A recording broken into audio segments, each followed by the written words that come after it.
গরমের মধ্যে রাস্তায় যেতে যেতে হঠাৎ করেই দাঁড়িয়ে গেলাম, এখানে দেখুন লেখা রয়েছে দই লস্যি আমপোড়া শরবত পাওয়া যাচ্ছে এই রেখা দিদির দোকানে। দিদি ভাই ভালো তো?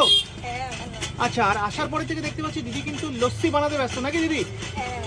আচ্ছা, এখানে আমপোড়া শরবত আর দই লস্যি লেখা রয়েছে, এই দুটোই কি পাওয়া যায় নাকি অন্য কিছুও পাওয়া যায়?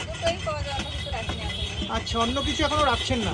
তো দেখুন, আমি কিন্তু সব সময়ের জন্য এই রাস্তার পাশে দাঁড়িয়ে যেই সমস্ত দিদিরা, ভাইয়েরা, দাদুরা এরকম দোকানদারি করে তাদেরকেই কিন্তু তুলে ধরার চেষ্টা করি। ওকে, আরও কিন্তু একটা এরকম গরমের মধ্যে সন্ধান দিয়ে দিলাম আপনাদেরকে রেখা দিদির। তো চলুন রেখা দিদির মুখ থেকে তার লাইফের স্ট্রাগল স্টোরিটা একটু শোনা যায়। তো দিদি কতদিন ধরে করছেন? এক সপ্তাহ হয়েছে সবে মাত্র, তাই তো?